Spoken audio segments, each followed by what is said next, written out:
Good evening, everyone, and welcome to the Trempealeau County District Attorney Forum. My name is Melissa Kono. I'm an associate professor with UW Extension for Trempealeau counties, and myself, along with the Trempealeau County television station and director John Kelly, have organized this event tonight.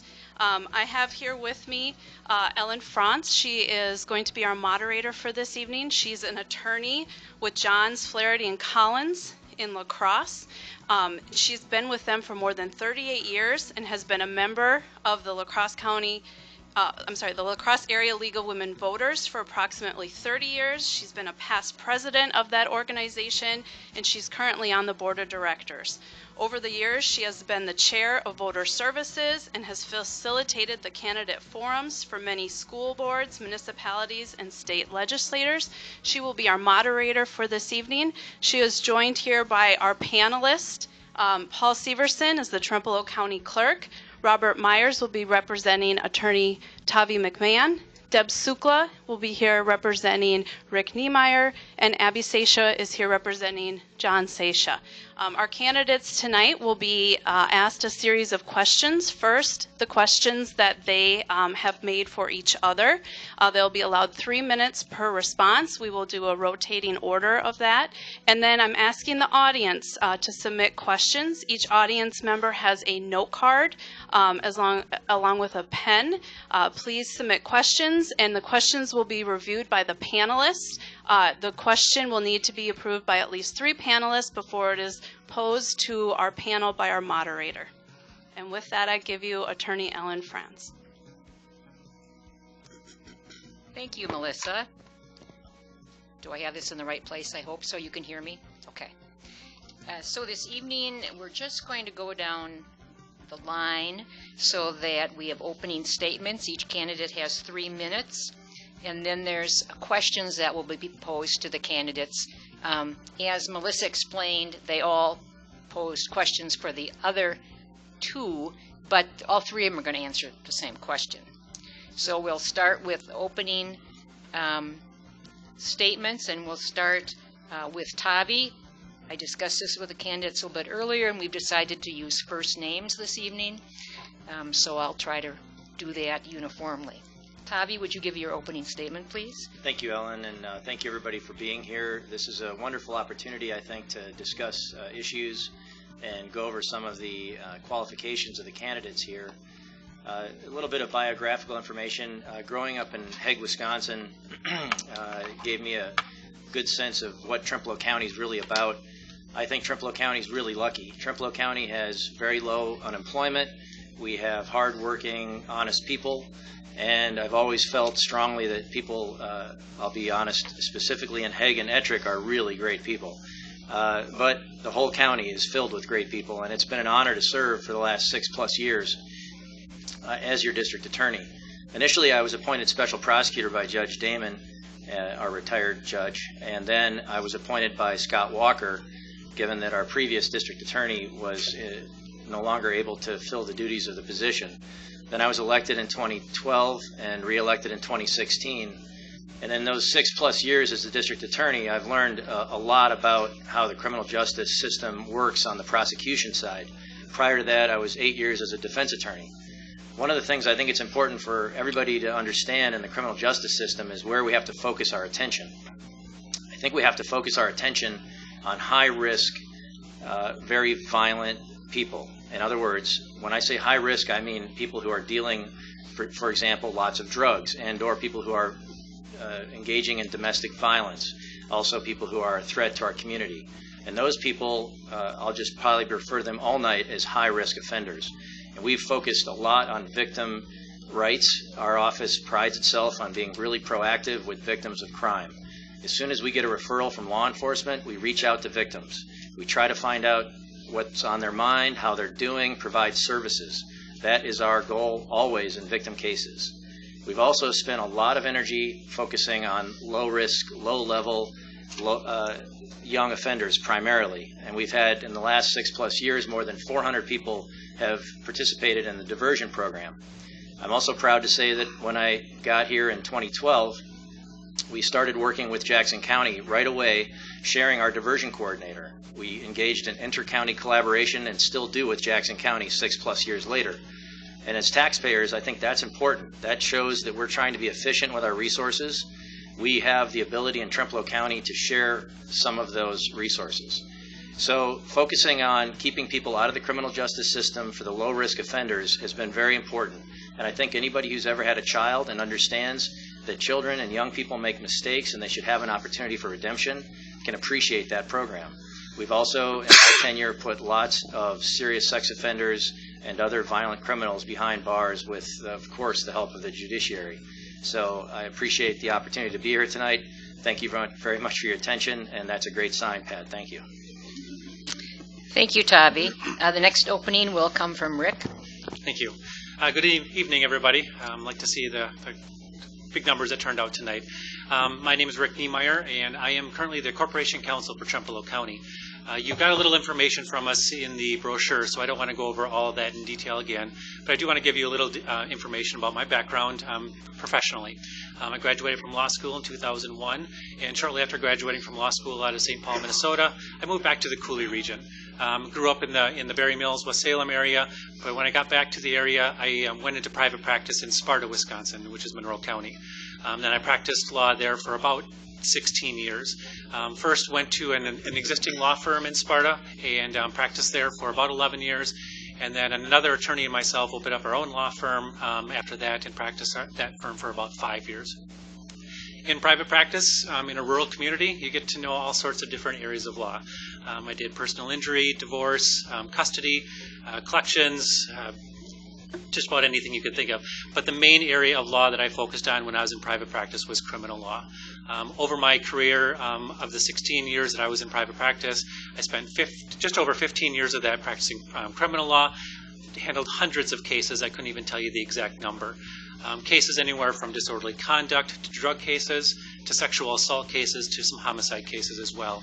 So I've had experience in all different areas of the criminal law system. Also, after practicing in the private area, in July of 2017, I came to work here for Trempealeau County as Corporation Counsel. As Corporation Counsel, I advise the county board, give them legal advice when it comes to certain matters, along with the various departments. And I also handle their child support cases, also handle the guardianship matters, and the mental health commitments. I want to focus a little bit on the experience that I have in the criminal law area. I have not been a district attorney before, but I have extensive experience in the criminal law area. Again, over 17 years of experience. But over 15 years of criminal law experience. And during that time, I also handled a large number of criminal jury trials. And I think that that's important because as a district attorney, you need to be able to know how to handle things when it comes to courtroom experience, particularly when it comes to jury trials. The jury trials that I've handled over the years have been anywhere from disorderly conduct to drug cases, also sexual assault cases. So I think that that is a big factor when it comes to who your next district attorney should be. So I want to thank you. If anybody obviously has questions throughout the evening, I'm more than happy to answer them. And I'm also welcome any people to contact me afterwards if you want to have any further discussions. Thank you. Thank you, Rick. Next opening is from John. Thank you very much. Thank you all for attending tonight. Thank you, members of the panel, for facilitating this event. It's great to see the strong turnout this evening. My name is John Seisha. I live in Galesville. I grew up in Galesville. And I'm running for district attorney in this election. My father was a member of the Wisconsin State Patrol for over 30 years. Most of that time was spent in Trempealeau County. And it was from him that I learned the value of a life, of a profession devoted to public service, of a professional life devoted to a profession committed to public safety.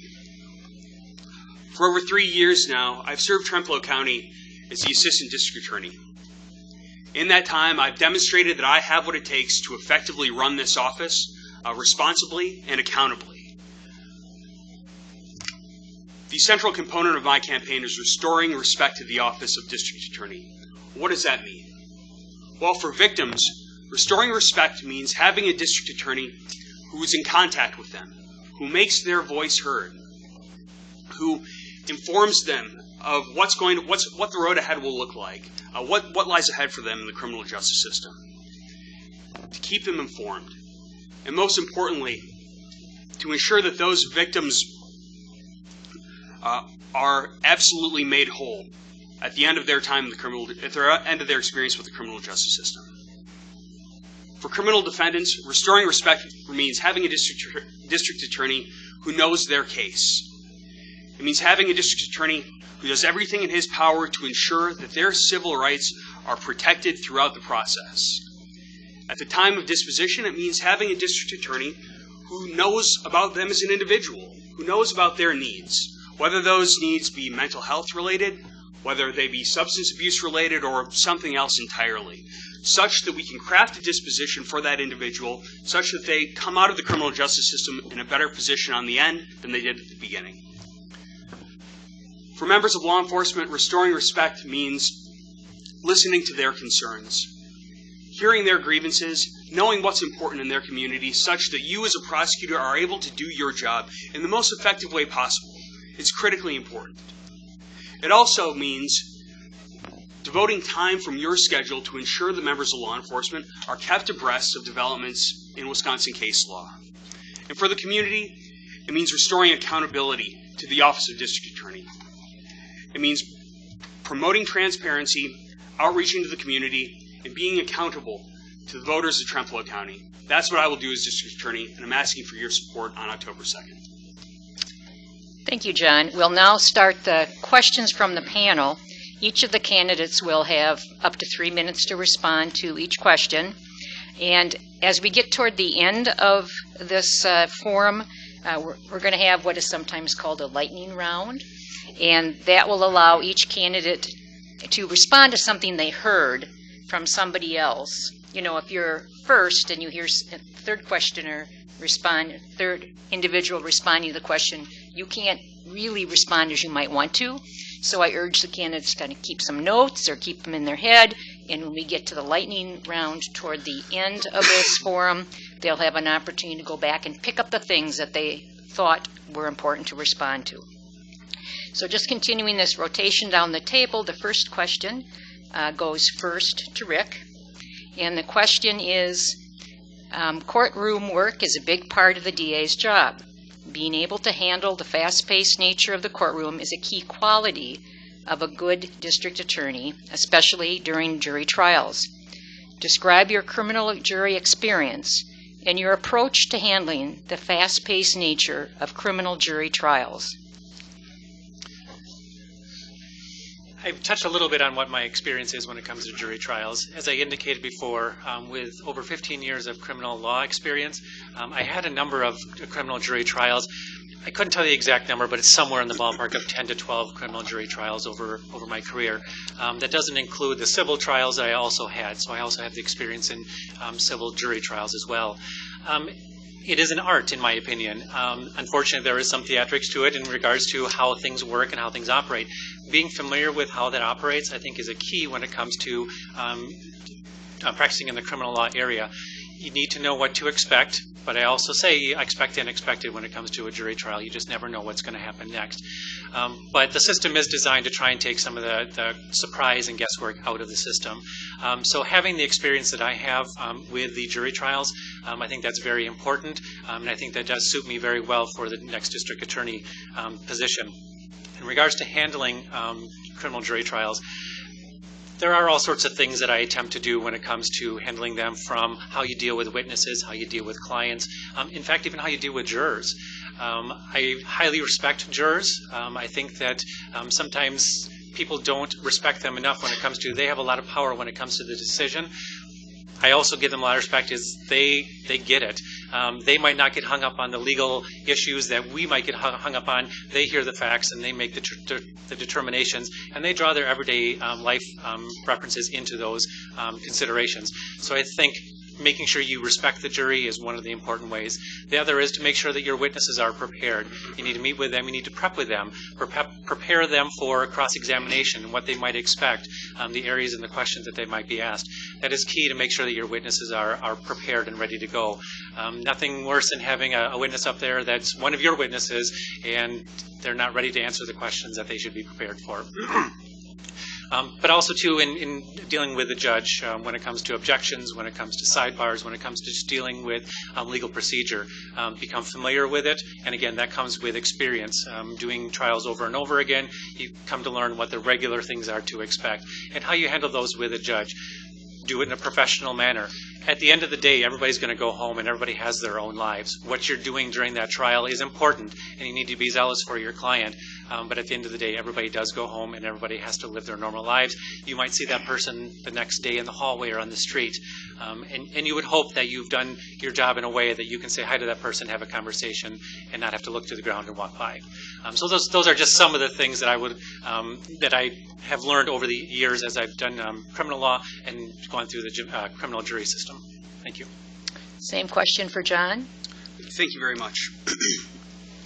Over my career as a prosecutor, I've played an active role in a handful of criminal cases. Here in Trempealeau County, I've tried a civil OWI trial, and I've prepared for dozens more trials over the course of my career. I prepare strong cases.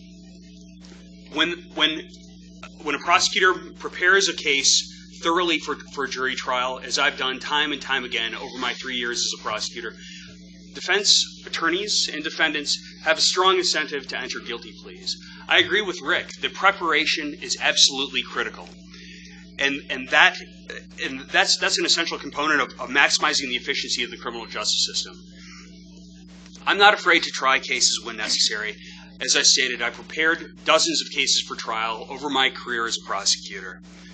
However, when a defendant is willing to plead guilty to an offense charge and take accountability for his or her actions, I'm not going to push a trial ahead just for a boost to my ego or a notch on my belt.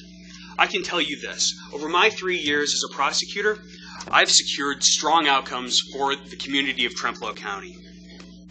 I've protected the interests of victims. I've secured outcomes that are in this community's interest. And I'm proud of the record that I've established. Through my work as a prosecutor, I've put dangerous people in prison. I've put hardened offenders in prison. I've held other offenders accountable through jail sanctions. And in the vast majority of cases, I've ensured that criminal defendants who enter into the system receive help, receive services, and receive support through probation in Trempealeau County. I'm proud of my record. I stand behind it. And frankly, I'm proud to say that the victims that I've helped in my work as a prosecutor also stand behind my decisions. Thank you. Thank you. And the question now to Talvey. Ellen, could you please repeat it? Sure. Courtroom work is a big part of the district attorney's job. Being able to handle the fast-paced nature of the courtroom is a key quality of a good district attorney, especially during jury trials. Describe your criminal jury experience and your approach to handling the fast-paced nature of criminal jury trials. Well, that question has a lot of elements. I think probably the most common thing that happens in criminal law is busy days in court. Jury trials are not that common, and I've joked many times over my 14 years as a criminal defense attorney and prosecutor that Trempealeau County is lucky. We have guilty, sorry, and cooperative defendants for the most part. People know they've made mistakes, they accept responsibility, they do their time, they most often go on probation. When it comes to jury trials, we have had, I think in my 10 years, 5 or 6, and what's interesting to me is when you're getting ready for a jury trial, I think Rick said it, you have to expect the unexpected. And that's one of the biggest reasons why when we charge, say, for example, 3 different criminal charges, when somebody accepts responsibility to 1 or 2 of those, we have certainty. And we know that we're not going to put this in front of a jury, and we know we're going to have accountability, and the victims will be hopefully made as whole as they can be. I mean, there's certainly really good reasons to avoid trials. But when you get to trial, the really big, I think, skill set is knowing the rules of evidence, knowing how to work with victims and witnesses, and knowing how to prep them, because testifying in front of 12 people you don't know is incredibly nerve-wracking. It is very difficult, and sometimes we have to put young children on the stand, and that is really tough. And so you have to work with them a lot. And I think that that's a skill set that comes with just knowing people and knowing how to work with them and communicate and hear their needs and fears. and hopefully give them some clues to how to deal with it. Obviously, the vast majority of the work you do as a prosecutor is not trial work. It's moving the court forward and moving cases and making sure that victims are made whole and that hopefully the system runs as efficiently and smoothly as possible. Thank you. The second question, we'll start first with John. And the question is, as a district attorney, how would you address intra-office disputes and employee discipline? Thank you for the question. My approach to doing this job and any other is guided by 3 principles. Do your job, do it well, and be respectful to others. First, I believe in listening to dissenting voices. It's a common experience for anyone in any line of work to have to work with someone with whom they disagree. It all comes down to how you handle yourself, how you acquit yourself in those situations. I think that there's something to be gained by listening to dissenting voices and using that information to improve yourself and to improve your own practice. We need to take seriously the messages of dissenting voices, and I will do that as district attorney. This year, our office lost a 47-year veteran of Trempealeau County service. It's a shame to lose that individual, and it's a shame to lose her years of experience, especially under circumstances that resulted in the county becoming embroiled in federal litigation. I can assure you that under my tenure, this will not happen again. Problems need to be discussed openly, honestly, and earnestly. We need to confront head-on the issues that divide us and overcome them. If that can't work, we need to immediately employ formal mediators in order to resolve those disputes. This is the only way that this county and that this office can move forward, and that's what I intend to do as district attorney. Thank you. Same question, Tavi? Well, as the manager of an office, all the responsibility falls on you to make sure that things are running properly and to make sure that things are getting done in an efficient and timely manner. And our office has been lauded by many visitors as having a very positive and collegial environment. We have what we like to call family lunch. I don't have to speak of this in the perspective because it's actually happening now. And for the last 6+ years, we've had, in my opinion, an incredibly positive work environment for an office that deals with the kinds of things we have to deal with. We have to read reports that identify terrible, terrible facts for people who've been victimized. And when you're confronted with those kinds of difficult issues, it's sometimes hard to stay positive. But I think it's one of the biggest challenges that I've seen in law enforcement in general, above and beyond our office, is that you're dealing with negativity almost all the time in the sense that you're reacting to people's unlawful behavior. And so our office has always been very positive. It's always been a place where I think people felt welcome. We've had an open door, open phone policy with law enforcement for 6+ years. We've always been welcoming to other department heads. The social workers from the Department of Human Services come and visit with us. Other people come and have lunch with us. And so I think we've always had a very collegial atmosphere. I did not quite finish the Dale Carnegie book, but one of the things I took home from it was it's better to hold your negative instinctual reaction to a situation that doesn't go well and restrain yourself and take the person you think needs some kind of corrective behavior and just talk to them calmly. And that's always what I've done in that office. Thank you. Same question, Rick? Thank you. A wise person once told me that open communication is the key to any relationship, whether it be personal or professional. And I am a firm believer of that. Over my years of experience in not only my legal profession, but also prior to that, I've held a lot of supervisory roles. I was a manager in some form or fashion before I went to law school. And then after law school, I was a partner or owner in a law firm for many years. And so there were many times where I was tasked with the responsibility of handling some kind of a dispute within the office. No matter how small or how little, the important factor was you need to have that communication. And we all know those aren't fun conversations to have all the time, but they are necessary. If you want to maintain a working relationship with those, particularly those that you work with in your office, you have to have regular and open communication with them. Make sure that the ground rules are well established as to what the expectations are. People, if they don't know what the expectations are, they don't know what you are wanting them to do at any given time. So make sure the expectations are clear. And when something doesn't operate the way that you would like it to operate, again, you have that communication. And I agree with John, if that open communication doesn't work, getting a third party in there to do some form of, it doesn't have to be a formal mediation, it can just be a sit down with another individual, just to brainstorm or just to talk it through and get new ideas. If I am a supervisor in any situation, I might have my own ideas.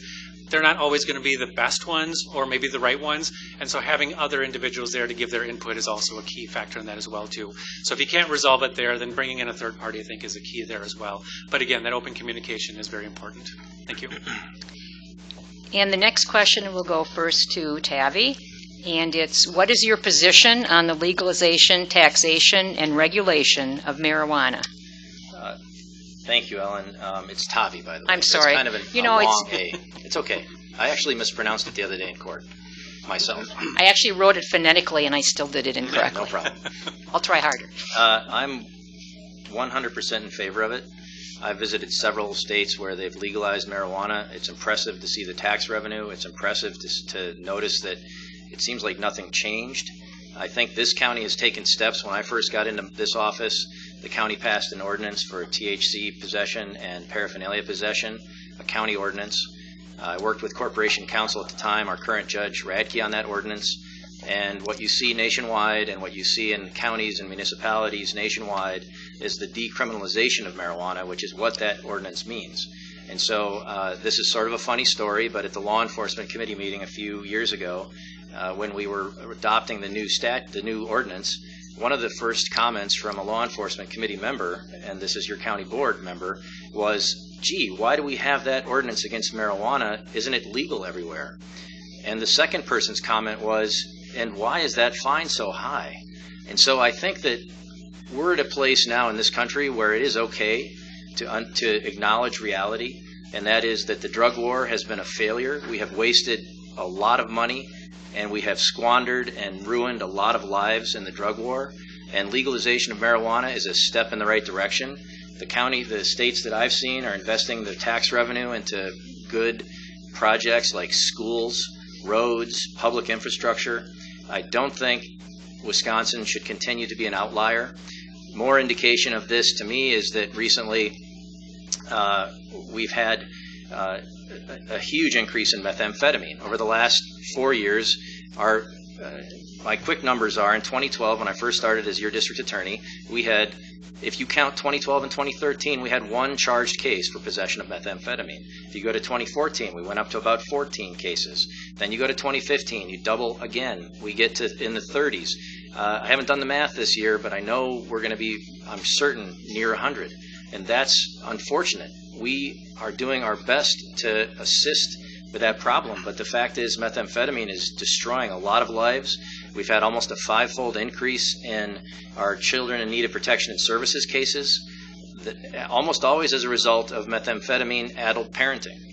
So I do agree that marijuana should be legalized, taxed, and regulated in the state of Wisconsin. Also, the legislature recently legalized CBD oil from hemp and also the growing of industrial hemp. So I think the state is moving in the right direction. Thank you. Same question, Rick? Thank you. I'm certainly not opposed to it as long as it's done in a proper way. And what I mean by that is there needs to be discussion, obviously, with all of the interested individuals, prosecutors, law enforcement, legislatures. Everybody needs to get their input into how that would work. I know that a lot of areas are looking at it as a source of revenue. And I get it. In the day where budgets don't go far enough for everything, they're looking at alternative resources. Having said that, I'm not opposed if it's done in a proper way, but again, too, it's not something that I would jump in right away and say, let's do this tomorrow. So again, too, I'm not opposed to doing it. It is a good source. There are arguments out there that it is not a gateway drug. Again, we can go on and on about the different aspects of it. But again, I think it's something that needs looking at. The world is moving in that direction already. So I think it's something to be looked at, and the potential is there. Thank you. Same question, John. Thank you. I can tell you this. I'm not running for state assembly or state senate. I'm not running for governor. I'm running for district attorney of Trempealeau County. And I can tell you that it's not my job to write the laws in the state. It's my job to enforce them in a manner that's consistent with the community's values. I think it is safe to say that members of the Trempealeau County community do not want to make felons out of people who are in possession of small amounts of marijuana. I think that that's fair to say. And I can tell you that in my 3 years as a prosecutor, I haven't prosecuted an individual for a second offense, possession of THC, unless that amount of THC was considerable. And I'll tell you why I prosecute, and this just speaks to the matter of prosecutions of possessions.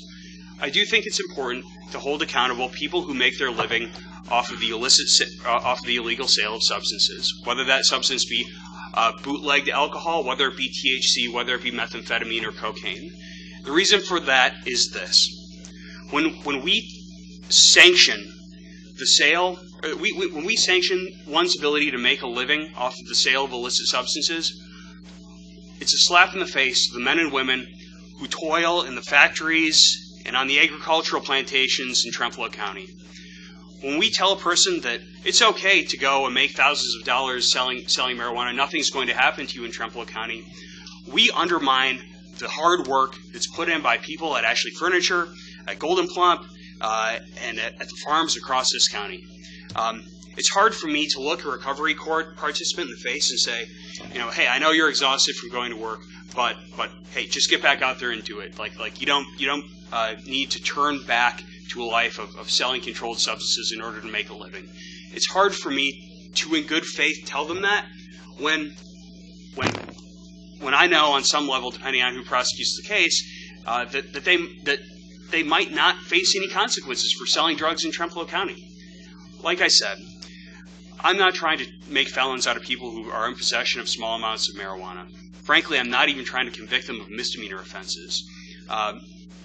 But the people who sell drugs, marijuana or otherwise, need to be held accountable. We need to send a clear message to those individuals that the sale of drugs is not a viable way to make a living. I didn't have a chance to talk about juvenile use of THC. I think that's an important issue also. It's much more serious for juveniles than it is for adults. We need to help to set them on the right path, as we do in all juvenile matters. But thank you. Thank you. The next question goes first to Rick, and the question is, what do you see as the role of the district attorney in the criminal justice system? Thank you. First and foremost and primarily, it is the prosecution of violations of the law. I mean, that is what the role of the district attorney is. Obviously, when it comes to doing that, there is a wide array of ways that can happen. As I think we probably all know, it's rare to have any two cases that are similar or the same. There's usually some factor, situation that's a little bit different that makes it unique. So how that prosecution occurs, obviously, it's going to depend on the particular situation. But first and foremost, that is what the district attorney's office is all about. But of course, and I think it was Tavi that had mentioned it too, with the courtroom work, jury trial work in particular, that is a small portion of what a prosecutor's job is. There are things, pretrial conferences, meeting with attorneys to try and work out arrangements. We don't want to go to trial unless we have to go to trial. We always want to try and work things out first. So being somewhat of a negotiator, mediator is also an important aspect as a district attorney. You want to try and get a just and fair result. As he indicated too, if you have a number of charges and the person's willing to admit to 3 of them, that is a guarantee that there's going to be a conviction. Whereas if you go to trial and all 10 of them, or however many there are, there are no guarantees that you're going to come out with any convictions. So again, too, how you resolve those cases. So being a negotiator and a mediator is also important. Again, overseeing your office. So you have to be an office manager, so to speak. You have to be able to manage people. Again, that open door policy of open communication. That is another role that is very important because, again, you rely on your staff. Even in my own office, I rely on my staff very much so. And without her, I wouldn't get half of what I get done. So again, working with your staff is very important as well. And again, meeting with attorneys, working out resolutions to cases, working with law enforcement. That is another critical aspect. If there are law enforcement officers who aren't pleased with the way things are going, that open communication. What is it that's not working? What can we work on to make that relationship better, to make it work better? So working with law enforcement obviously is a key as well. So those are some of the aspects and roles as the district attorney's office. But I also see the district attorney as a leader.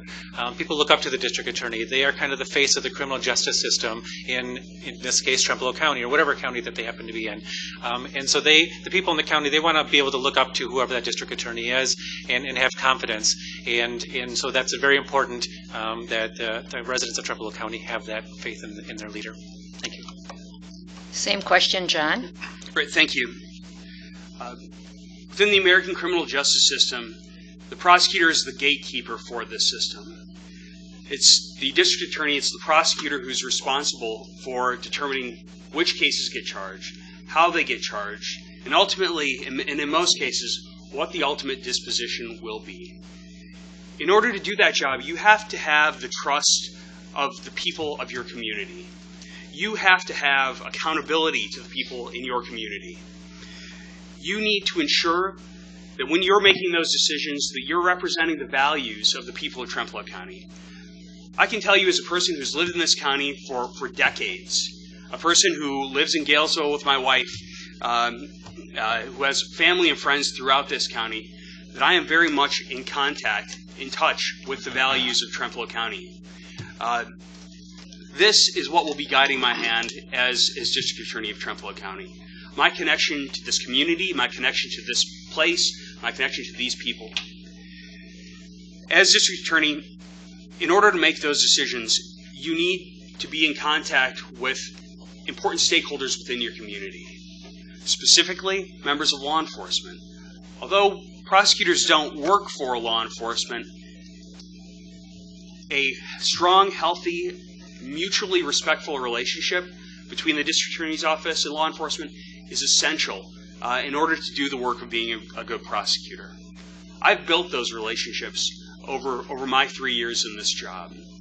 And I look forward to restoring the trust and the integrity that's been lost over the last year. It's also important to listen to other stakeholders like social workers. I have strong working relationships with the social workers in this county and elsewhere. Only by talking with social workers, only by talking with members of law enforcement, people who are on the front lines of the emerging concerns in our community, will I as a prosecutor know how to do my job most effectively. This also goes for members of the county board. Our system has limited resources. We need to be in touch with the people who hold the purse strings in order to let them know what programs in this county are working, what programs are not working, where we need to reprioritize or reallocate our resources. So, in short and in summation, the job of district attorney is implementing community values in the courtroom. It's listening to stakeholders, and it's working with the tools we have to effectively keep this county safe. Thank you. Same question, Tavi. Thank you, Ellen. When I first started as the district attorney, I called up some district attorneys that I knew, specifically Dan Carey, who passed away in Monroe County, and I said, Dan, what's the key? He said, well, don't ever charge anything because you think you should. I called up Gerald Fox in Jackson County, and I said, Gerald, what's the key with this job? And he said, well, the number one thing a district attorney is the Minister of Justice. You are in charge of the entire criminal justice system in the county in the sense of who gets charged, how they get charged, and how you process cases. And then I had the good fortune to work with Bill Niemer, who served this county for 35 years and was the ADA of the year, I think in 2014. And Bill reiterated a lot of those things and always said, make sure you've got the right case, make sure your facts are good. The district attorney represents the people, period. Does not represent special interest groups, does not represent victims, does not represent law enforcement. We work with all of the people, and we have to look for what is fair. And we also take an oath to uphold the Constitution, not only of Wisconsin, but of the United States. And when you do that, you have a very serious burden. You're dealing with people who are being charged with crimes. And you have to protect their rights and balance their rights with victims. And victims have rights in Wisconsin, and that's one thing that we've worked hard in our office to do.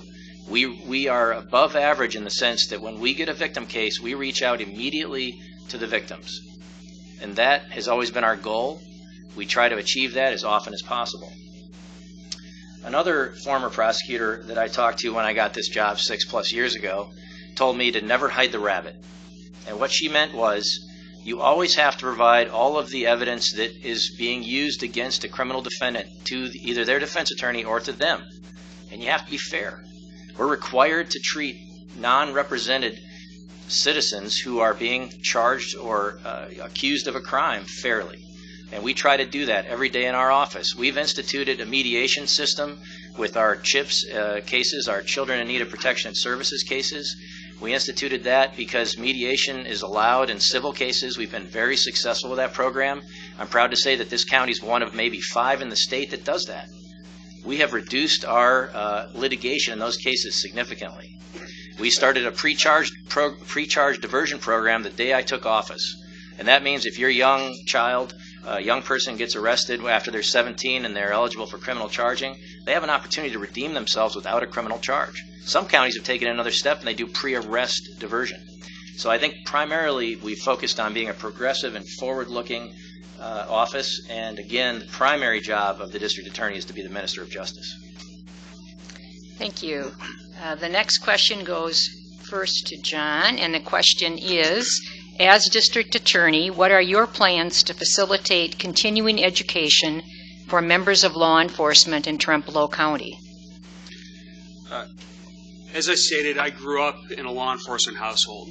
I have a tremendous amount of respect for the sacrifices made by the men and women in law enforcement across this county.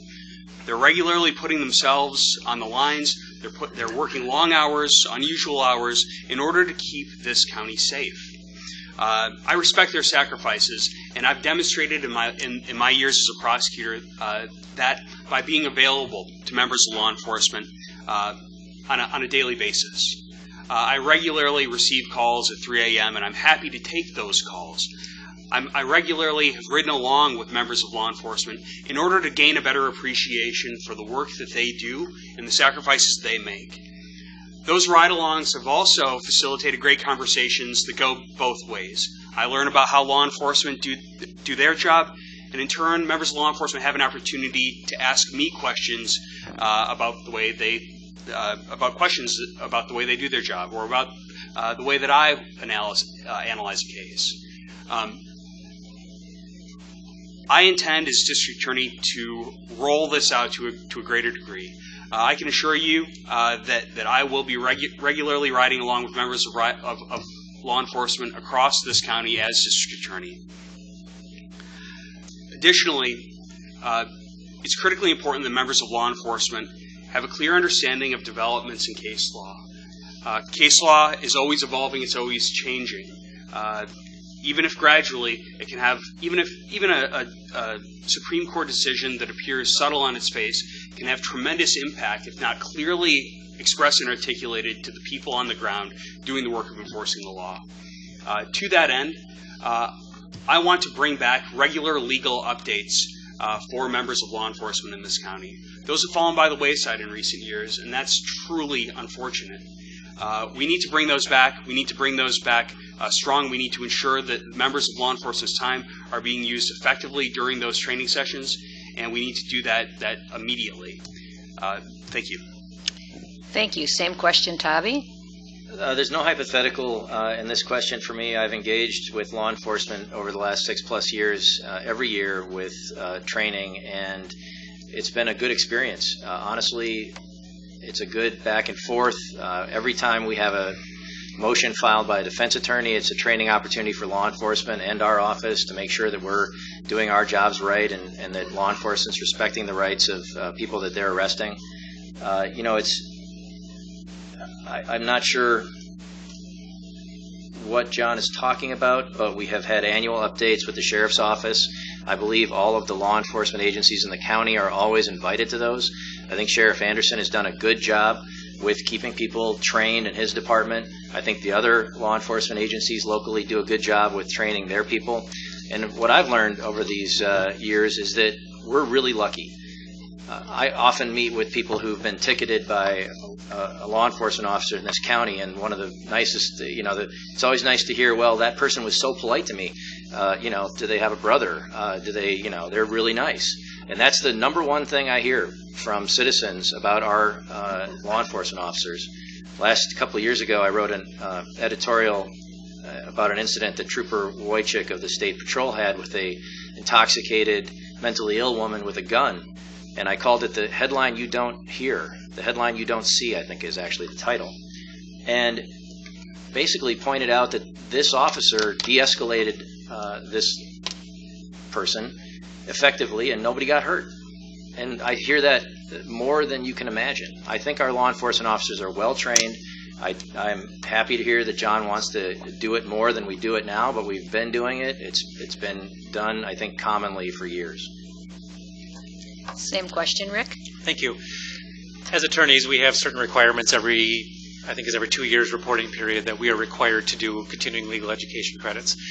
During those various forums, it could be any particular topics, we learn what the changes in the law are. I think what is an important aspect of, as a district attorney, is making sure that when you do go to those trainings and those seminars and those conferences, and you do learn those things, that you maintain and have regular meetings with the law enforcement within the county. Not just the county folks, but even the other municipalities as well, too. Talk with them about the changes in the law. John referenced, Supreme Court decisions that come down that might modify how, let's say, a search is done or a stop can be done, whatever the case might be. It's important to have those conversations. Each department typically has their policies and how they handle certain aspects. And although as a district attorney you wouldn't necessarily go over those policies specifically, have a conversation with those agencies to make sure that they are updating their policies to comply with any changes that are happening, whether it be legislature or whether it be through the court system. I do believe, based on my understanding, is that Trempealeau County does a very good job.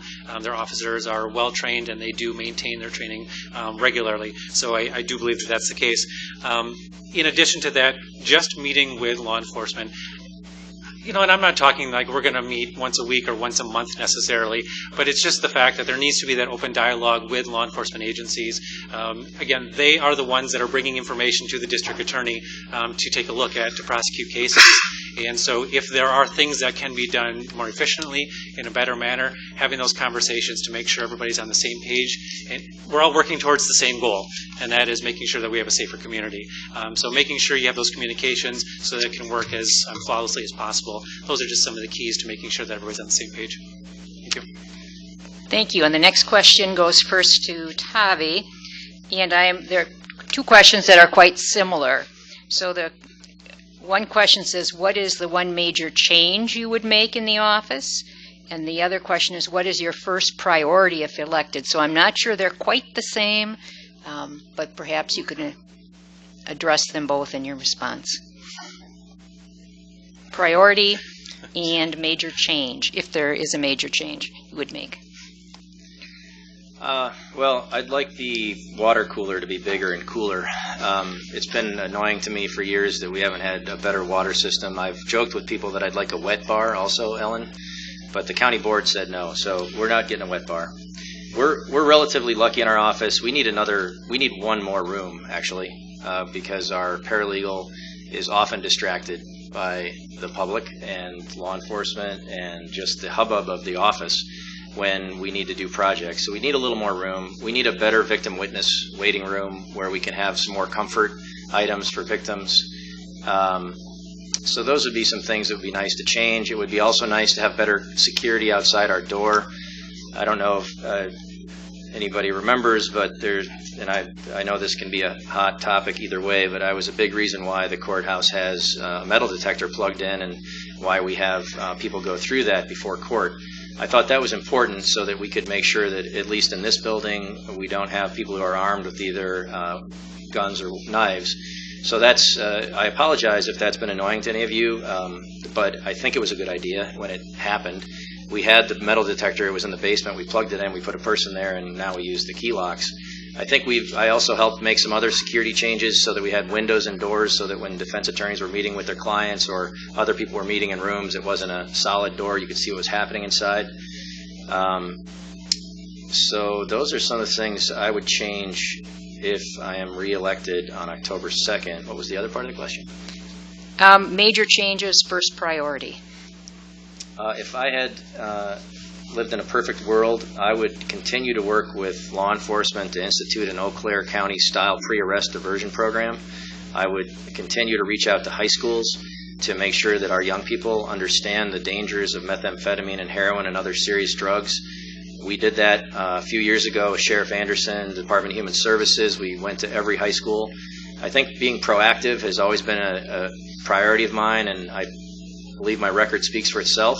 Recently, we did a round of drug education seminars effectively in the community, and that's one thing I think we've been above average on is reaching out to people, talking to people. I've reached out to ministers and said, if you want to call me, I'll come talk to anybody. I've never been known for my silence. And so I think the bottom line is we're doing pretty well, and we could be a little more proactive. I would also increase some of our diversion options, and I would definitely work with DOC to increase treatment options for people who are suffering from addiction. Thank you. Same question, Rick? Thank you. I'll probably answer them both together, but I'll try and keep them separate to the extent that I can. Coming into the office as a district attorney, the first thing that I would do is I would just review, generally speaking, how the office works. I'm not going to sit here and tell you I'm going to propose any major sweeping changes within the office, but currently, as Corp Counsel, what I'm constantly doing is looking at the way we do things and just looking to see, are there ways that we can improve the things that we do, make them more efficient, make them more cost-effective, whatever the case might be. So one of the first things I would do is I would just look at the way the office operates. And being someone who hasn't been in that particular office here in Trempealeau County, it would be a new perspective, kind of a fresh look at things, and just to see. Again, I'm not saying that there would be sweeping changes, but that would be the first thing I would do is just look at how things are operating and just see if there are things that we can do. That would be the first thing. One thing that I would like to look into is bringing back the domestic violence court. I believe that it would be an appropriate thing to do, and here's the reason why. I'm a firm believer of the recovery court. I think it's a wonderful thing. When I was in private practice, I worked with the Ho-Chunk Nation for 3 years. We set up a recovery court in the CHIPS case, in CHIPS world, and we worked it with them, and it worked really well. I'm a firm believer that recovery court is a good thing. The reason I think it's a good thing is because when you have someone who is doing a certain behavior, until they're given the tools to figure out what they can do instead of that behavior, they're just going to keep repeating that behavior. That's very simplistic, but that's kind of how I look at it. So in domestic violence cases, a person who's committing domestic violence, until they find out what tools are available, what should they be doing instead of the domestic violence, they're going to continue to repeat it over and over. So having that kind of a court where those individuals can learn from others, from trained professionals, that they can figure out how is it that we change our behavior so that we don't keep repeating this pattern over and over again. So those are just a couple of things that, as district attorney, that I would take a look at right up front. The other thing that I would be interested in at some point in time is taking a look at the potential of a mental health court. I do believe that mental health nationwide is very underfunded. I believe there's a lot more that can be done in regards to mental health. Trempealeau County's has a great system right now in the Human Services Department. The mental health system and the people who work there are wonderful. I work with them frequently, and they do a great job. Trying to figure out how we can incorporate that into the criminal justice system, because I do believe that there's a correlation there to some extent when it comes to mental health needs and criminality. Thank you. Thank you. Same question, John. I've been working in this office for over 3 years. I've also been reading the papers over the last year, and I know from my experience as a prosecutor and as a person who's been on the front lines for these issues, what we can do to get us out of the headlines for the wrong reasons and back into the courtroom and back to business of keeping the people of Trempealeau County safe. In terms of my first goal will be to repair the relationship that's been damaged with law enforcement. This is a big overarching project that will take some time because in order to rebuild trust, it takes the demonstration of hard work, it takes the demonstration of integrity, and it takes time. I stated earlier what I intend to do, some discrete steps that I intend to take in order to improve that relationship with law enforcement, in order to build trust between myself as a prosecutor and members of law enforcement, and in order to improve the relationship, the dynamic between law enforcement and the district attorney's office. In terms of a simple, concrete, and tangible step that I can do as a first thing as a district attorney in this office, it would be to start looking out for our local businesses. Earlier, I alluded to a long-serving county employee who worked in this county for over 47 years. She handled our bad check cases. And I can tell you that over the last several weeks, as I've been going around talking with members of this community, talking with local businesses, when the district attorney's office does not handle bad check matters, we are harming our local businesses in a real and tangible way. Local entrepreneurs are the foundations of this community. They give people jobs. They are social hubs for our daily lives. And with very few exceptions in Trempealeau County, the people who are running businesses in this county are not turning themselves into millionaires. When they have a bad check in the amount of $500, $700, $1,000, or even less than that, it hurts. It hurts a lot. And I know this from talking with entrepreneurs, from talking with business owners. We need to get back to supporting our businesses in this way. It's not fair to local businesses to expect them, when they've been defrauded, and that's what a bad check case is, when they've been defrauded, to expect them to take time away from their business, away from their family, in order to pursue it in small claims. We need to protect the victims of fraud, whether or not they're citizens or whether they're business owners. And that's the first thing that I would do once I get back to the office. Thank you. The next question goes first to Rick, and the question is, what is your best quality that you would bring to the DA position? That's a tough one to pick just one. I guess I would like to think I would bring integrity to the office. I think if you talk to people that I've worked with over the years, family, friends, I think you would get a common theme. I have the integrity that it takes to be the district attorney. I would treat people fairly, honestly, but also justly, making sure that whatever the crime or the alleged crime is, that the punishment fits it properly. So I think that would be one of the most prominent aspects that I would bring to the office. The other is I feel like I'm an approachable person. So I think that I could interact and build the relationships with the individuals that would be necessary. I know John alluded to earlier building those relationships with the county board, because they do have the purse strings in regards to obviously budgets for different departments. I already have that relationship established, having worked with them for the past 14 months. So I have the ability to work well with people. Again, as I've been kind of harping on a little bit too, I have that open communication thing. I do kind of pride myself in that. I know I'm going beyond just one particular aspect of it, but it's hard just to narrow or focus down on one. But I would say integrity would be the primary one. And again, I think if you ask anybody that I've worked with, have worked with, family, friends, I think you would get the same response in that one. If I tell you I'm going to do something, I'm going to do it, and I get things accomplished. Same question, John? I can tell you that one of my greatest strengths, and something that I uniquely bring to the table, is my connection to this place and to the people here. I grew up in Galesville. I grew up in Trempealeau County. I graduated from GET in 2001. My family lives in Trempealeau County. My friends live in Trempealeau County. I've lived here for decades. That's critical when you're doing a job like this. When you were asked to be the person who's responsible for enforcing the community's values within the criminal justice system, you need to have a deep connection with this place and with the people. When I go to dinner, when I go grocery shopping with my wife, I'm regularly approached by people in the community who know me from my past, from my decades of living here, or who know me in my contacts, in my capacity as the assistant district attorney. People regularly ask me questions about the criminal justice system. They express concern to me about problems in their community. They they sometimes thank me for the work that I've done on a particular case. I love having these conversations.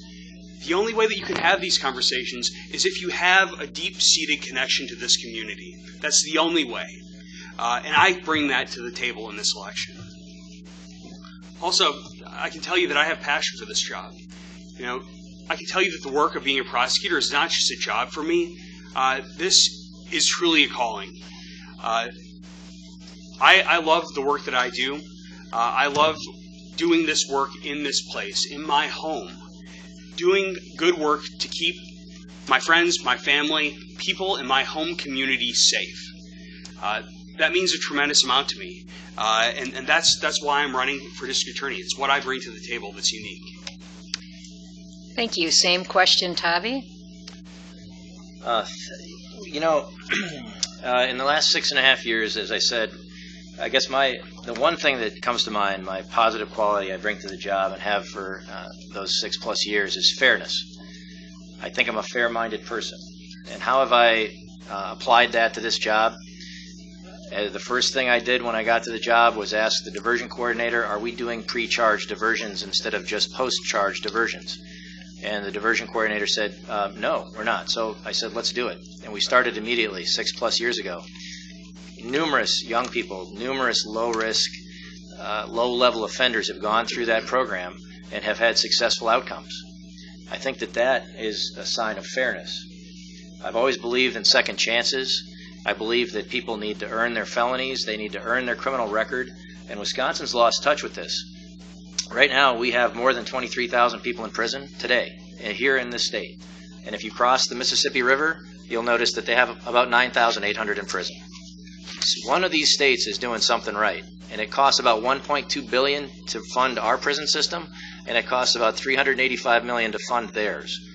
That's a lot of money for backpacks and school lunches. So again, back to that positive quality, fairness. The state of Wisconsin needs criminal justice reform. And I've always tried to have a progressive-minded approach to that, and I've tried to bring that to law enforcement, to the community, and I get a lot of positive feedback about that. I can't tell you how many people I've talked to who like what we do here. And we're not out of step. A lot of counties are looking for these solutions. We can't afford to keep everybody in jail or in prison. Again, to fairness, as soon as I discovered that we could do mediation in CHIPS cases, we started doing it. We sit down with parents, we sit down with social workers, we sit down with a mediator in most cases, and we work through the problem. And then we end up with a solution that's best for the children. Again, fairness. If we talk about other things we've done in our office, we started a traffic diversion program. So if you have a ticket and you haven't accrued a lot of tickets in your past, you can go to the traffic safety program with Trooper Leonard, who is a longtime state trooper. He runs that program. We have focused on all of these things for the last 6 years, and I think we've done a really good job. We've had 400+ people in our diversion programs. We have collected a lot of restitution for victims through that program. This year, so far, we've collected nearly $20,000 in restitution for victims of crime. Last year, more than $20,000. 2016, almost $37,000 in restitution collected through the diversion program. The victim is made whole. The defendant has an opportunity for redemption and to make things right. So again, thank you for the question. I think my quality is fairness.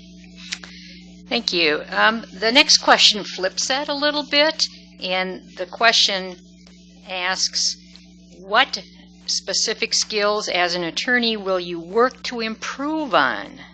Okay, so this is identifying something where improvement is needed if you were to be elected, so you can better represent Trempealeau County for the future. And the question goes first to John. Thank you. I can tell you that one thing that has gotten me in trouble over the years is my tendency to speak truth to power. I think that this is an important characteristic of mine, but I think that there's always room for improvement. I think that there's always room to improve the subtleties of the ways in which messages are delivered. Yet, at the end of the day, we need a prosecutor who speaks truth to power, who works to eliminate all of the negative characteristics in government that we all hate on the federal level: cronyism, nepotism, all of these negative isms that undermine the integrity of our criminal justice system in this county. We need someone who speaks truth to power. But I'm always willing to refine my message. Thank you. Same question, Tavi.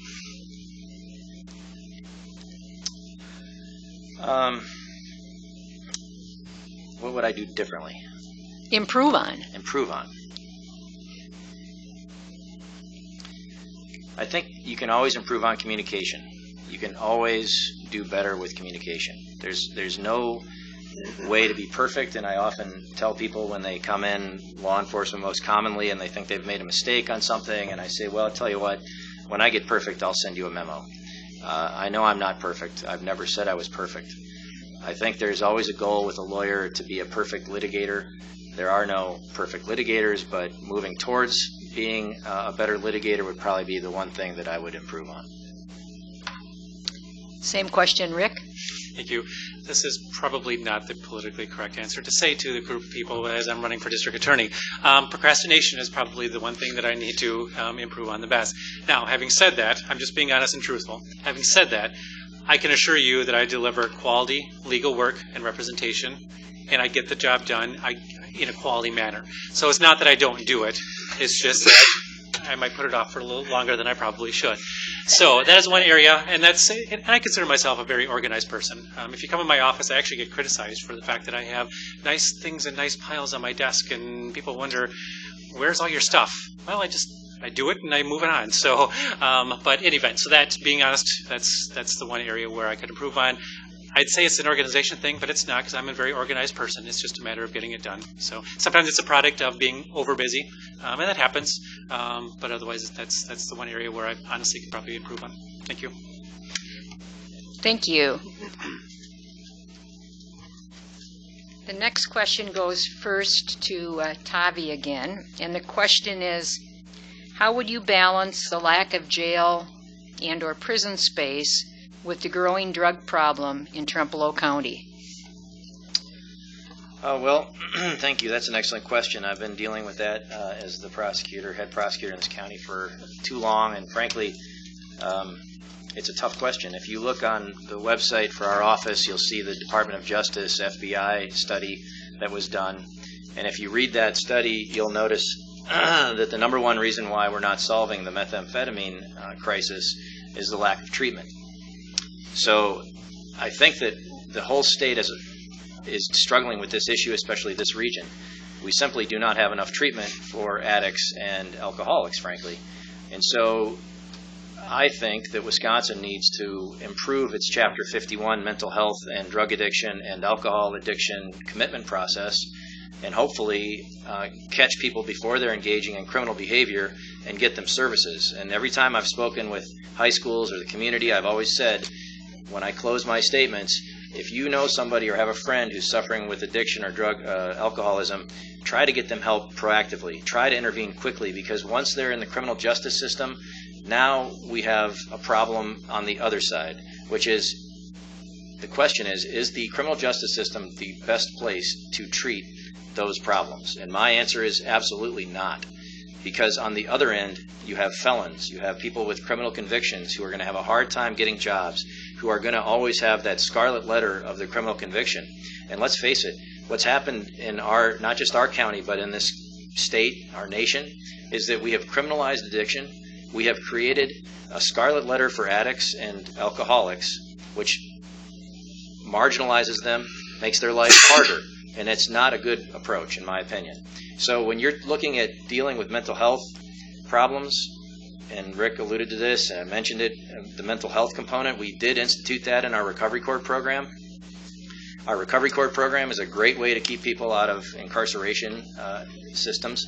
And if this is a funny anecdote, but when the courthouse had to be evacuated for a gas leak, I think it was last fall, I was standing outside as they emptied the jail, and somebody said, "Wow, that's scary. They're emptying all the jail of all the inmates." And the person next to him said, "Oh, don't worry, they're not violent." And it turns out they're not. Most of them are not. Most of them are addicts, and they're dealing with addiction issues. And so It's a terrible waste of money and resources, in my opinion, to continue to not solve this problem. And we're wasting our time trying to get different results doing the same thing over and over, which I think last time I checked is the definition of crazy. Doing the same thing over and over, expecting different results. And so in recovery court, we hope people will get better. It does seem to have some impact. We do our best, but the criminal justice system is absolutely not the best place to deal with mental health, addiction, or alcoholism. Thank you. Same question, Rick. Thank you. I actually would agree with Tavi. You can't incarcerate an addiction away. You can get them sober. It's called forced sobriety, but you can't make that go away. So treatment is the key, in my opinion. So there is not enough money out there, again, not just Trempealeau County, but nationwide, for treatment programs for any kind of a drug use or addiction. And as I indicated before, too, a strong proponent that mental health is, in my opinion, is key part of that as well, too. This isn't the situation in every case, but in a lot of cases, individuals are using some kind of a substance to medicate themselves because they're dealing with some kind of maybe underlying trauma or some kind of abuse or some kind of mental health issue that's going on. And until you get to that root, you may not be able to solve all the other issues. Now, again, that's very simplistic. It's very difficult to accomplish. Is the criminal justice system the best place to do it? One could argue back and forth on that. I deal a lot in the Chapter 51 realm that Tavi was referring to, particularly in the alcohol area. It's very difficult when it comes to commitments for alcoholics, whether they could loosen up those regulations a little bit. You always got to be careful. There's that slippery slope of going too far, and then someone who might be a borderline alcoholic or addict type of thing. Again, all those arguments aside, bottom line is treatment is key. Instead of focusing on incarcerating people, start sending that money towards more treatment programs, both for addicts and mental health issues as well. Now, having said that, having an addiction or a mental health issue doesn't mean you don't have consequences for actions. I understand that there might be mitigating circumstances, but people still have to have consequences for their actions. So there is still a need for jails for, obviously, serious offenders, but there is still a need for that. And so you can't just send people to treatment and then just let them go. There are consequences for actions as well. Thank you. Same question, John. For over 3 years, I've been the District Attorney's Office representative on the Recovery Court team here in Trempealeau County. I've done some of my best work in that capacity, and I'm proudest of some of my work there. I've seen tremendous accomplishments in people's lives. I've seen them make real, profound, permanent, and transformative changes in their lives through that program. But I can tell you, and I can tell you this based on my firsthand experience, the jail is a valuable tool to assist people in getting to that goal. At a recent Recovery Court event, I was talking with a number of graduates, people who've had decades of sobriety under their belt, decades of clean time under their belt, and person after person told me, going to jail saved my life. This was a chorus among people who have been in recovery successfully for decades. And the reason for that is simple. When you are addicted to a profoundly powerful substance like methamphetamine or like heroin or some other synthetic opioid, one level of you might want to get clean. One level of you might want to get treatment. In certain moments, you might want that more than anything.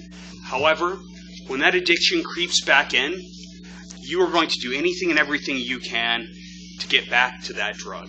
I've seen it happen time and time again. I've seen it in relapse after relapse among people who are addicted to substances in the Recovery Court program and beyond. Jail is an essential tool to encourage people, to incentivize recovering individuals to stay in treatment and to take treatment seriously.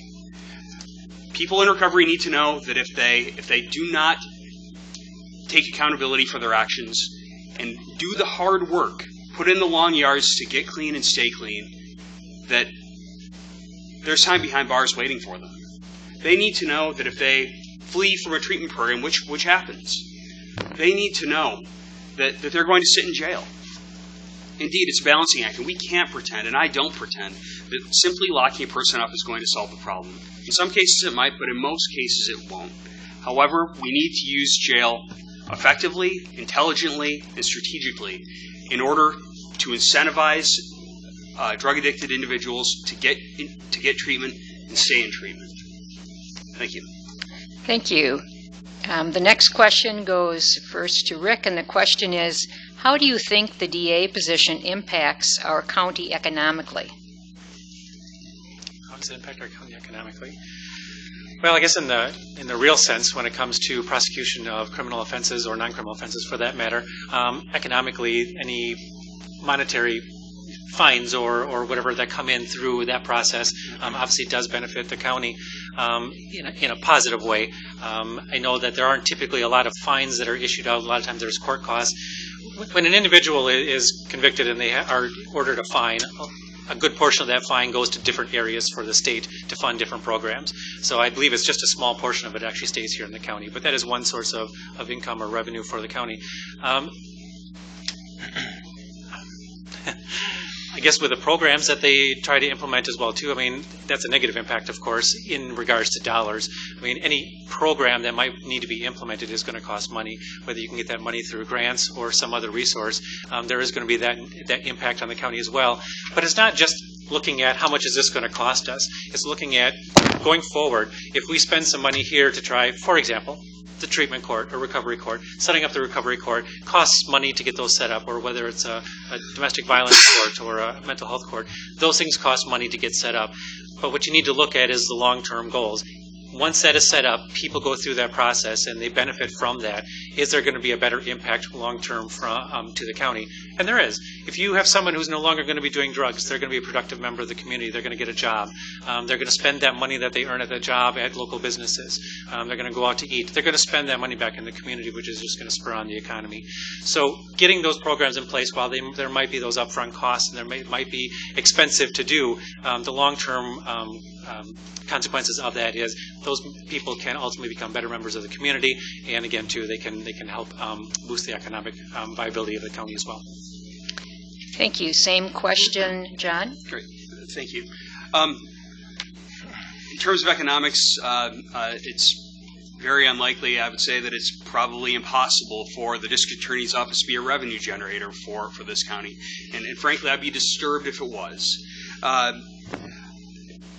What we can hope for is to use the tools that we have in the criminal justice system effectively and intelligently to deter recidivism, to deter people from coming back into the criminal justice system and costing the system money and costing the professionals involved in the system time.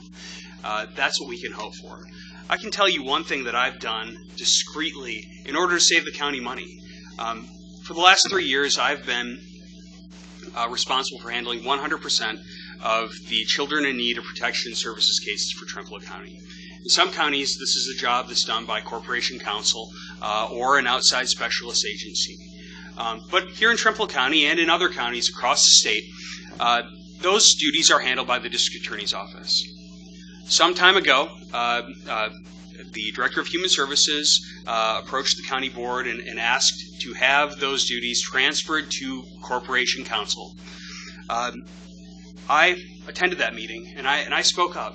I said, the work that I do in handling the county's criminal or children in need of protection services cases is incredibly important. There are real synergies between the work that I do in that context and the work that I do as a prosecutor in the criminal justice system. I am helping to secure better outcomes for this county and the people involved in both systems by being in the place that I am in and handling the caseload that I handle. Not only am I doing better work for Trempealeau County by being in this position, but I'm saving this county a tremendous amount of money. So, as long as we're on the issue of economics, this is one area where I personally have saved this county a substantial amount of money and done so in a way that does justice for this community and works to create a better living environment in this community. Thank you. Same question, Tavi. I've always believed in the efficient and cost-effective administration of justice. I've always done my best as the district attorney to stay within the budget. I think the biggest negative our office could have on the county would be to effectively over-prosecute and over-punish with the blessing of the court, which costs a lot of money. If we have too many people in jail, they're not productive, and so that's obviously a problem. And with an unemployment rate of, I think, currently 2.9%, our county needs as many workers as possible.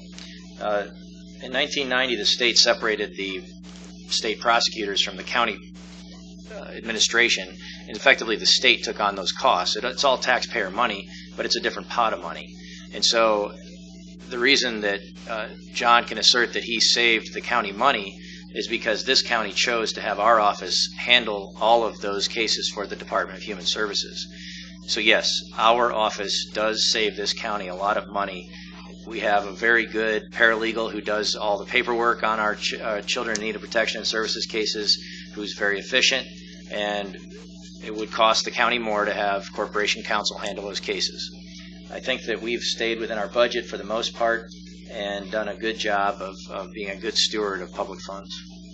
Thank you. I'm going to ask one last question, and given the time, I'm going to ask the candidates and our timekeeper to hold the responses to 2 minutes.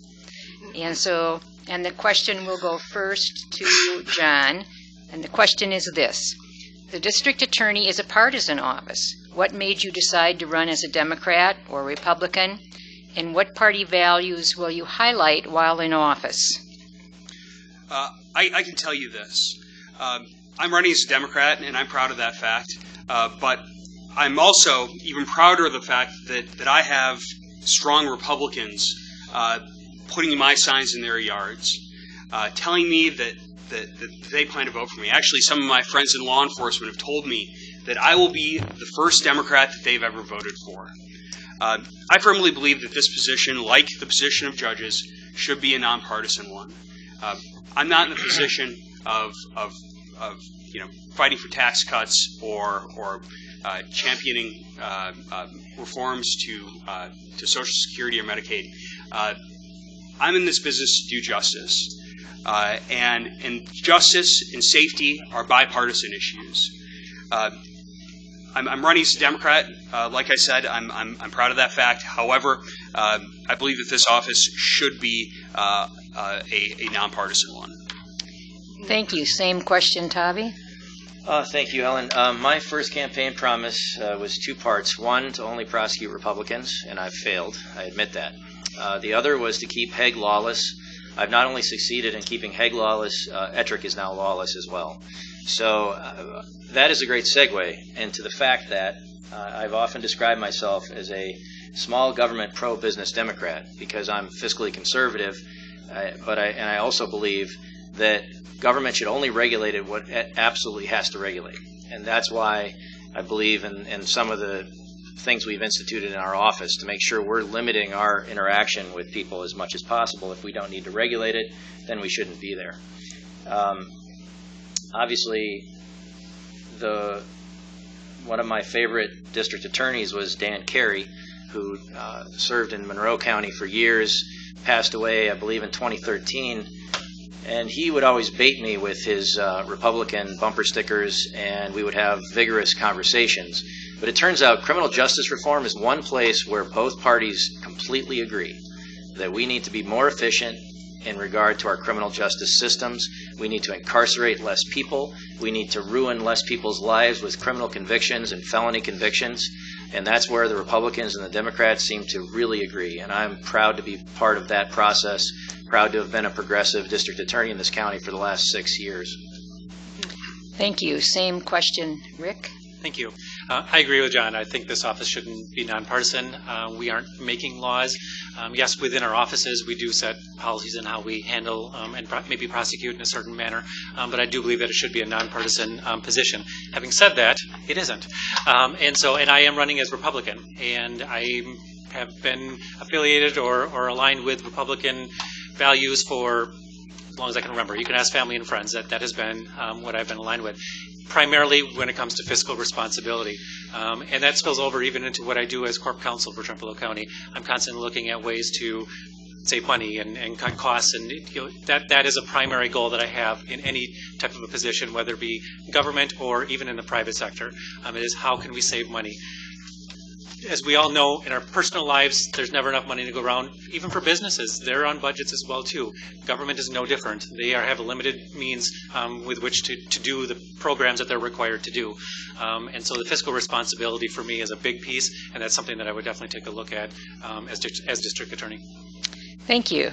We're now at the point where we will do our lightning round. Each candidate has up to 3 minutes. You don't have to take the whole 3 minutes to make a closing and or to respond to any issues that perhaps were raised during the responses that you would like to respond to. We'll start first then with Tavi. Thank you, Ellen, and this is our final statement, correct? It is. Okay, thank you everybody for being here. Thank you TCC TV for filming this. Also thank you to the press for being here. The thing that has stuck with me is the assertion by Mr. Seisha, John, I'll call him, that we have a problem with law enforcement. I think it's a false premise. What we have a problem with is the chief of police of Osseo lying on a recall document. We have a problem with dishonest people misleading the public. We have a problem with a waste of this county's time. That's the problem. We have had an open door, open phone policy with law enforcement for 6+ years. I have been a very open and receptive district attorney with law enforcement. The people who moved to do this recall petition it's been proven, lied on their first filings and have stuck with that. They've engaged in misinformation. They've engaged in subterfuge. I believe implied coercion. It's a sad waste of taxpayer money. It's a sad waste of time. And so I think it's important for all of us to remember the democratic process it functions. It functions best when people are honest and forthright. And that's the one thing I've always tried to do as district attorney. There are certain things that have been said in the last year that are frankly ridiculous. And I can't respond to them because they're internal personnel matters. They never should have been aired in the public. They should have been dealt with properly. They weren't. It's a sad situation. It's also, I think, unfortunate that this premise that law enforcement is not being treated fairly continues to get spread. It's just not true. We are really lucky with good law enforcement officers, good training. Our office has always been receptive to them, and continuing to spread these lies and misinformation is just unfortunate. I think that when you look at my record of prosecuting high-level, high-risk offenders, many of whom have gone to prison for years, when you look at my record of reaching out to the county board and doing quarterly reports, which I don't believe any other district attorney ever did in the history of this county, it's just wrong to say that we did not have a good relationship with law enforcement or the county board, which we had a good relationship with them. Sadly, this recall brings up all kinds of issues. Primarily, if you take the fact that candidate Deeren, who's running for sheriff, collected more than 1/3 of the recall signatures, and then you add Mr. Seisha's parents, you get to 2/3 of the recall signatures. That's effectively 2 people. That's 2 entities. That's 1 family and 1 person. This recall is a farce. I'm sorry to say it, folks, and it's a waste of your taxpayer money. Rick, your closing. Thank you. I also want to thank everybody for being here tonight. I'm just finally getting comfortable and not as nervous as I was when we started, so I might talk a little bit longer here. In any event, I do want to address an issue that I think has been subtly insinuated by John, and I'm not picking on John. I want to address the issue that I think he's trying to say. As some of you may know, and maybe all of you know, I am not currently a resident of Trempealeau County. That will change as of October 15th. I will be a resident of Trempealeau County. I've been working as corp counsel for Trempealeau County since July of 2017. When I was considering applying for and taking this job, let me back up. I have a 15-year-old son who goes to school at the West Salem School District, and he has been going to school there ever since he's been a kindergartner. So he's grown up with the same group of friends ever since. So when I started considering applying for the corp counsel position, my family and I, including my son, we had a conversation as to what that would mean. Moving, not moving, transferring schools, whatever the case might be. There's not a residency requirement for a corporation counsel. So my family, we decided that it would be best to stay living in Alaska, and then, because I have to get him to school, and so get him to school, and then I would commute to work. Not a problem. As a parent, I had to think what is in the best interest of my child in regards to moving, having him transfer schools, staying where I am, getting him to school. A little bit of an extra burden on me having to travel more, but we determined it was worth staying there and letting him stay in his school. Now, residency for district attorney, you have to be a resident of the county in which you are district attorney. And again, I had that conversation with my family, including my son. Same concern by him. He was very concerned about having to switch school districts. No offense to the school districts in Trempealeau County. There's nothing against them. It's just that he didn't want to start all over as a sophomore in high school. Understood. And again, as a parent, trying to balance what is in the best interest of your child versus your professional career, what you want to do for a living. And we agreed. They're 100% behind me that I want to run for district attorney. So we are moving to Trempealeau County, and we'll make it work. We'll get him to school. He's going to stay at the West Salem School District and he can graduate, and we'll make it work.